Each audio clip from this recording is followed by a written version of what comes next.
আসসালামু আলাইকুম। Welcome to Ayesha's diary. ঘরে যদি রুই মাছের মাথা থাকে সর্বপ্রথম মুগের ডালের কথাই মনে পড়ে। রুই মাছের মাথা দিয়ে মুগের ডাল দিয়ে রান্না। তো আজকে আমি আপনাদেরকে রুই মাছের মাথা দিয়ে মুগের ডাল তৈরি করে দেখাবো।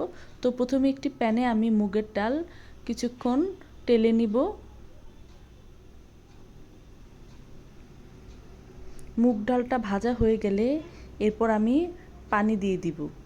পানি দিয়ে এটিকে ঠান্ডা করে নেব।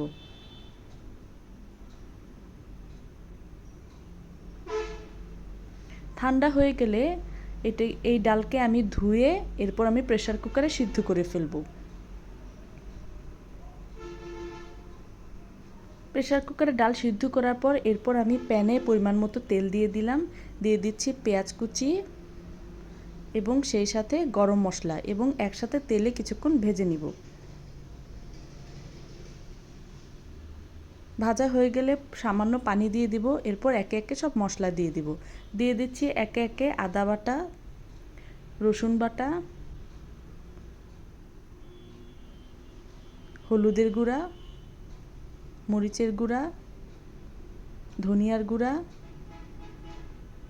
জিরার গুঁড়া এবং স্বাদমতো লবণ। এরপর টমেটো কুচি করে কেটে দিলাম। এরপর একসাথে মশলা আমি কিছুক্ষণ কষাতে থাকব। মশলা কষানো হয়ে গেলে এরপর রুই মাছের মাথা এবং পিসা দিয়ে দিব। এরপর মাছগুলি আমি কষাতে থাকব। মাছ কিছুক্ষণ কষানো হয়ে গেলে এরপর মাছটা সিদ্ধ হওয়ার জন্য আমি কিছুক্ষণের জন্য ঢেকে দিব।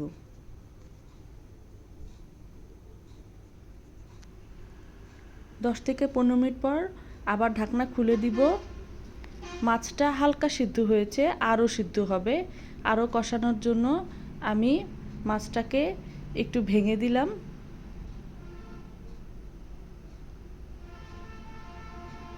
ভেঙে দিয়ে আবার ভালো মতো একটু কষাচ্ছি। না কষালে মাছের গন্ধটা যাবে না।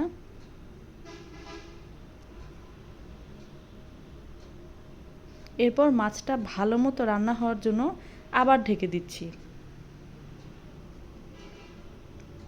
মাছ যখন প্রপারলি রান্না হয়ে যাবে তখন ঢাকনা খুলে নিব। এরপর ডাল আমি প্রেসার কুকারে সিদ্ধ করে রেখেছিলাম সেটা ঢেলে দিলাম। এরপর কিছুক্ষণ আমি ডাল একসাথে জাল দিতে থাকব।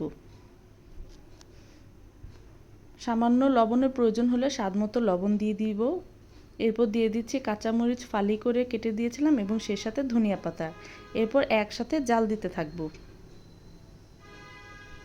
যতক্ষণ না বলক আসে। যখন বলক এসে যাবে তখন আমি পেঁয়াজ বেরেস্তা করে রেখেছিলাম, পেঁয়াজ তেলে বাগার দিয়ে রেখেছিলাম, এখন আমি এটা দিয়ে দিব। এতে ফ্লেভারটা সুন্দর আসবে।